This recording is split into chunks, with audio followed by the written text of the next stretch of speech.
अस्सलाम वालेकुम, मेरा नाम है दानिश मकसूद और आप देख रहे हैं मेरा YouTube channel Dawn news editorials. आज है 20 दिसंबर 2019 और आज मैं आपसे डॉन का एडिटोरियल शेयर कर रहा हूं उर्दू तर्जुमे के साथ। वो है डिसेंट इनटू मिडिवलिज्म। अब बेसिकली इसमें ये बात की गई है, मैं थोड़ा आपको इसका बैकग्राउंड दूं तो जब इसका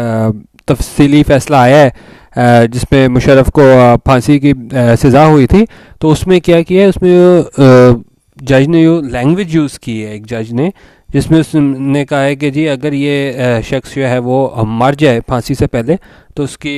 जो है लाश को डी चौक पे 3 दिन लटकाया जाए। तो इस हवाले से जो ख़ासतौर पे इस पर हमें DGIS पर का भी काफ़ी स्ट्रॉन्ग रिएक्शन देखने को मिला।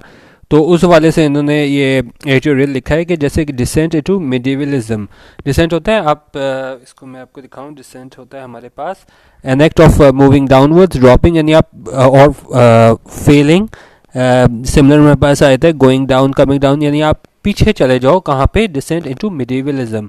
मिडिवलिज्म हमारे पास क्या होता है, बिलीफ, लाइफ और style of the middle ages और diversion to those belief, custom और point of style copy to surviving from the middle ages. यानी आप बिल्कुल पीछे चले जाओ, जैसे कि आजकल के मॉडर्न दौर में भी, लेकिन जिस तरह की उसमें लैंग्वेज यूज़ की कि उसमें हमें ब्रूटैलिटी नज़र आई, बारबेरिज्म नज़र आया। तो उस हवाले से इन्होंने इस एडिटोरियल में लिखा हुआ है कि हम बिल्कुल जैसे पिछले ज़माने में चले जाएं, इस तरह की लैंग्वेज इस्तेमाल हुई है। देखते हैं आगे इसमें क्या लिखा है। If the sentence of capital punishment in Tuesday's short order came as a jolt. Jolt हमारे पास क्या होता है, सरप्राइज, सडन शॉक। इसके सिमिलर मीनिंग्स हमारे पास क्या आते हैं, shock, similar words, bombshell, jar, startle. उन्होंने कहा इफ़ द सेंटेंस यानी ये सज़ा ऑफ कैपिटल पनिशमेंट, किस चीज़ की सज़ा, फांसी की सज़ा, इन ट्यूसडे शॉर्ट ऑर्डर, क्योंकि ट्यूसडे को ये मुशर्रफ का ये केस था, इसका शॉर्ट ऑर्डर आया था। तो उसमें उन्होंने कहा है कि अगर वो सज़ा जो थी फांसी की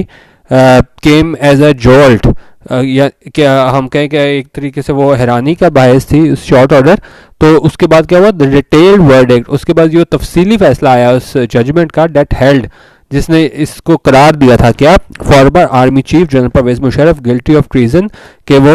गद्दारी का मुर्तकब हुआ है, was nothing short of a judicial bombshell. तो इसे हम अदालती बॉम्बशेल कह सकते हैं, इससे कम नहीं था। बॉम्बशेल क्या होता है,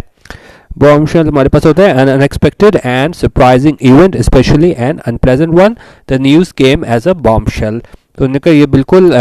अगर हम शॉर्ट ऑर्डर देखें, अगर वो एक सरप्राइज था, तो ये जो तफसीली फैसला है वो जुडिशल बॉम्बशेल से कम नहीं है। The tone of the verdict, tone क्या होती है,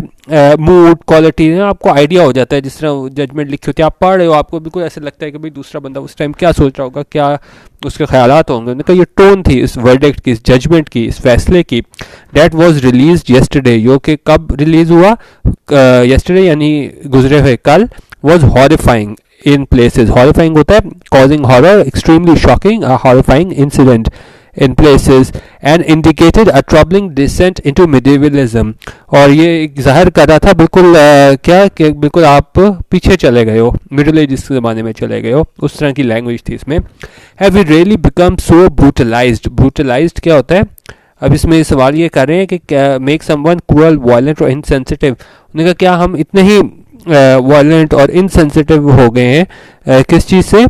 एज अ सोसाइटी। उन्होंने कहा एक माशरे के तौर पे हम इतने ही वायलेंट हो गए हैं, that we can order the corpse of a convict, क्या हम ये कह सकते हैं, ऑर्डर कर सकते हैं, जिस तरह जज ने किया था कि कॉप्स ऑफ अ कॉन्वेक्ट, यानी कि आप इसको कह लें डेड बॉडी कह लें, ऑफ कॉन्वेक्ट जिसको सजा हुई हो, who dies before he is executed, यानी अगर फांसी से पहले वो मर जाए, to be drag to a public square, कि उसे डी चौक में जो है, डी चौक की उन्होंने बात की थी कि डी चौक में उसको घसीटा जाए, एंड स्ट्रंग अप फॉर 3 days, और 3 दिन उसको वहाँ पे उसकी लाश को लटकाया जाए डी चौक में। 2 of the 3 judges on the special court, अच्छा अब इसमें 3 जजेस थे, 2 ने ये कहा था कि इसको फांसी होनी चाहिए और एक ने इसकी मुखालफत की थी। अभी कह रहे 2 of the 3 judges on the special court bench had found mister Musharraf guilty. उन्होंने कहा 2 ने जो है वो इसको मुजरिम करार दिया था इस जजमेंट में, and sentenced him to death, और उससे सजा दी थी किसकी, मौत की। A punishment that this paper deplores, deplores ये होता है कि आप उसको डिसअप्रूवल शो करो, कि जैसे सिमिलर आया था एबोर यानी कि आप उसको उसकी हिमायत ना करो इस कैपिटल पनिशमेंट की। उन्होंने कहा ये पनिशमेंट है, ये एक सज़ा है, डेट दिस पेपर डिप्लोर्स, यानी कि इसको इंडोर्स नहीं करता है ये पेपर, यानी डॉन की बात हो रही है, अंडर एनी सर्कमस्टांसिस, किसी भी हालात में। And it was one of them justice Waqar Seth who spelled out the graphic punishment. और उसने कहा ये कौन था जस्टिस का नाम, ये वकार सेठ था, जिसने क्या किया, who spelled out the graphic punishment. तो उसने ये सज़ा बिल्कुल क्या है, ग्राफिक पनिशमेंट, जिस तरह देखें आप इसको विजुलाइज कर सकते हैं कि अगर वो पहले मर गया तो फिर उसको लाश को जो है वो घसीट के डी चौक लाया जाए और फिर उसको 3 दिन के लिए लटकाया जाए। तो इन्होंने कहा वकार सेठ था जो इसने इस तरह की ये ग्राफिक पनिशमेंट जो है उसको अनाउंस किया अपनी वर्डिक्ट के ज़रिए। It is to be hoped that this minority view does not obscure the underlying significance of the judgment। उन्होंने कहा ये सिर्फ उम्मीद ही की जा सकती है कि this minority view यानी कि बहुत थोड़े लोगों का जो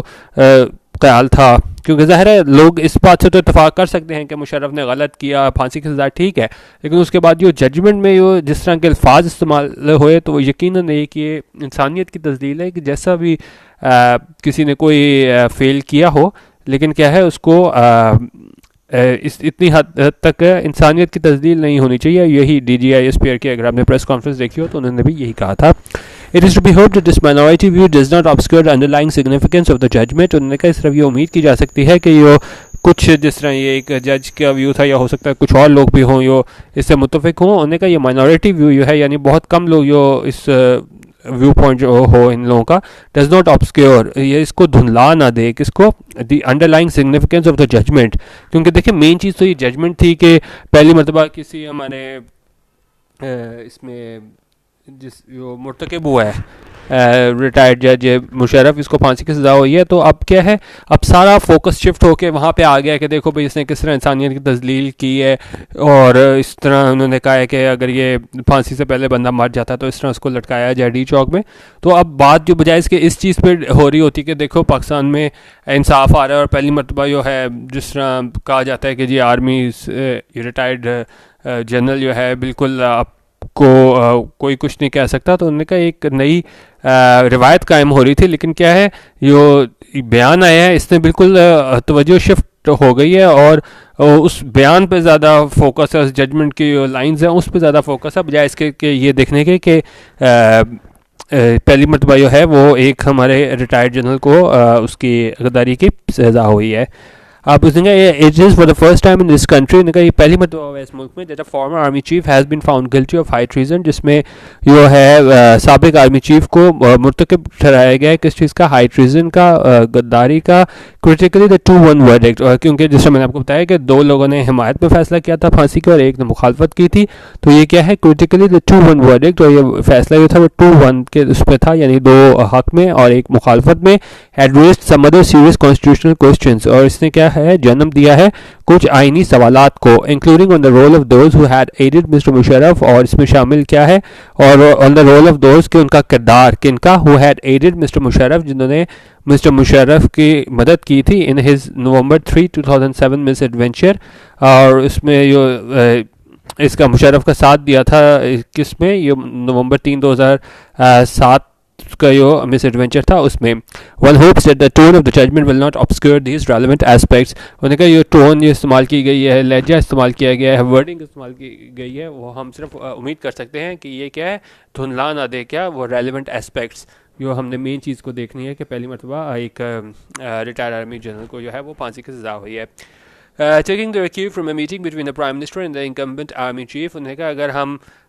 ये देखें कि जो मीटिंग हुई है किसकी, प्राइम मिनिस्टर की इमरान खान की, एंड इनकम्बेंट आर्मी चीफ यानी कि मौजूदा हमारे आर्मी चीफ हैं उनकी, तो उससे हमें जो इशारा मिलता है वो क्या है, both ISPR and the government's ministers have weighed in on the matter. उसे पता चलता है कि ISPR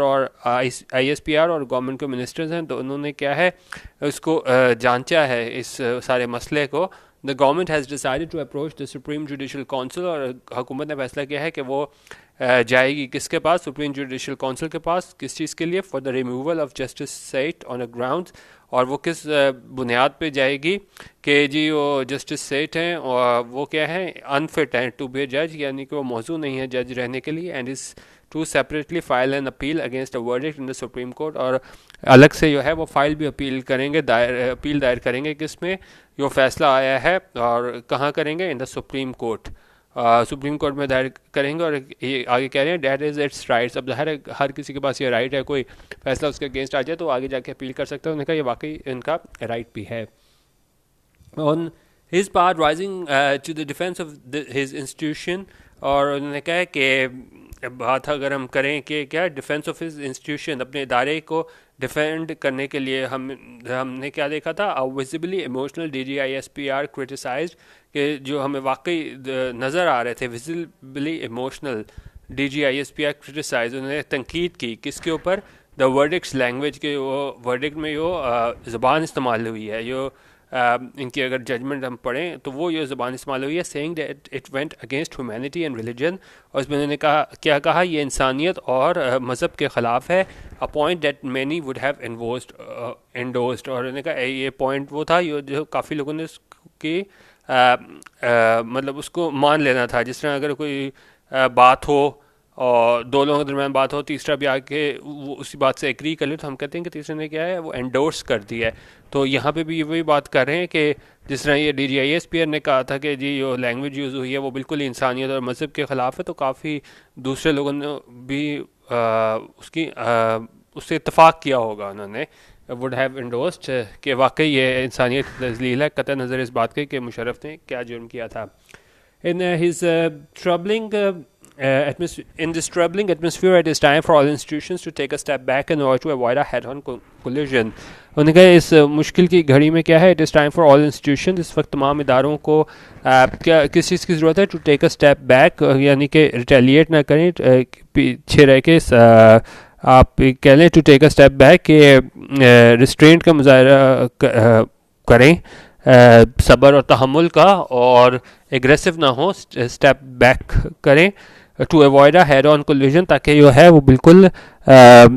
जो इदारों के दरमियान जो है वो टकराव ना हो। The government will be pursuing the matter legally, उन्होंने कहा गवर्नमेंट जो है, जिस तरह ऊपर मैंने आपको बताया है कि वो लीगली इस मैटर को आगे लेके जाएगी, which is the correct thing to do, और ये वाकई ऐसा ही होना चाहिए, यही सही बात है। The prime ministers advice of restraint is timely and must be followed, उन्होंने कहा प्राइम मिनिस्टर की जो एडवाइस है किसी के बारे में ऑफ रिस्ट्रेंट, यानी कि आप इसको कहते हैं ना, prime ministers advice of restraint, कि अपने आप को आप ज़्यादा वो ना करो, इस timely and must be followed, कि ये नहीं कि अब आ गया फ़ैसला तो आप उसको बगैर सोचे समझे उसको तनकीद वगैरह करो, रिस्ट्रेंट अपने आप को करो, जिस तरह ऊपर भी बात की है कि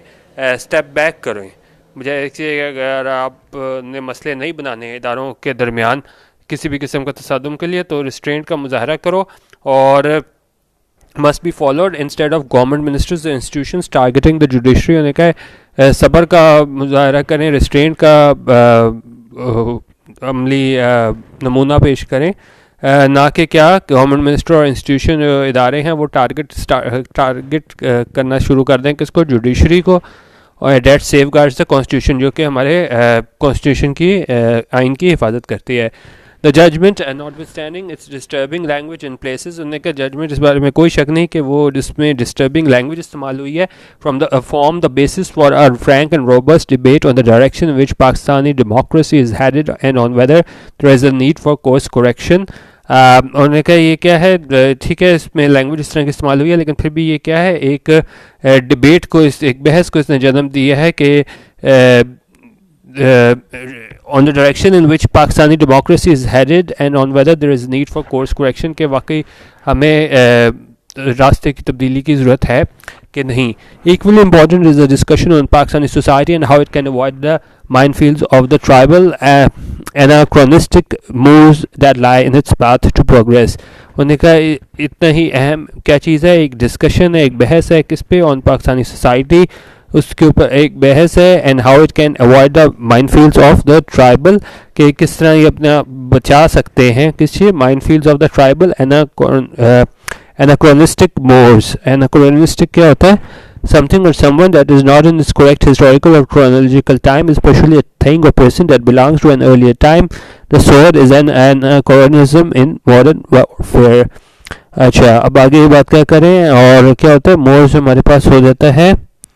the essential or characteristic customs and conventions of society or community,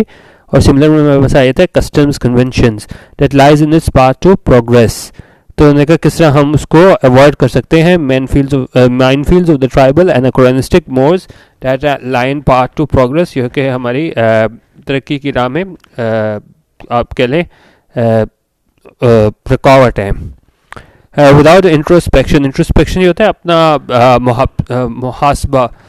करना, अपने आप को देखना कि क्या हमें गलतियाँ वगैरह हैं। विदाउट इंट्रोस्पेक्शन उन्होंने जब तक हम अपना मुहासबा नहीं करते, the country will continue to slide towards anarchy, और जो है वो मुल्क जो है वो एनार्की की तरफ चला जाएगा। Situation that anti state elements will be only too keen to exploit, और ये ऐसी सूरत हाल बन जाएगी जिसमें हमारे जो एंटी स्टेट एलिमेंट्स हैं वो इससे फ़ायदा उठाने की कोशिश करेंगे। तो ये था एडिटोरियल आज का, जिसमें बेसिकली ये बताया गया था कि जो लैंग्वेज इस्तेमाल हुई है वो ठीक है, इसको हम डेरोगेटरी कह सकते हैं, इंसानियत की तज़लील कह सकते हैं, लेकिन हमें इस बात से इनकार नहीं करना चाहिए कि पहली मरतबा जो है वो किसी हमारे रिटायर्ड जनरल को जो है हाई ट्रीजन पे फांसी की सज़ा हुई है। तो ये थोड़ा एक नया ट्रेंड आया और हमें इसके बाकी पहलुओं पे भी गौर करना चाहिए, बजाय इसके कि हम ये इसकी लैंग्वेज पे गौर करना स्टार्ट करते हैं कि भाई ये क्या है। जिस तरह अगर आपने मीडिया पे भी देखा होगा तो ये नहीं डिस्कस हो रहा कि जी पहली मरतबा फांसी हुई है, और डिस्कशन जो है वो सारी की सारी वो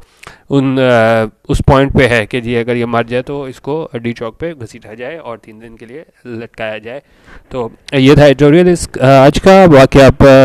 मेरा फेसबुक पेज भी लाइक कर सकते हैं, facebook.com/QOpinion हमारा ग्रुप है QOpinion का। और इसके अलावा यूट्यूब पे अगर आपने HD वीडियोस देखनी है तो youtube.com/DonNewsEditorials वीडियो देखने का बहुत शुक्रिया। अल्लाह हाफिज़ और पाकिस्तान जिंदाबाद।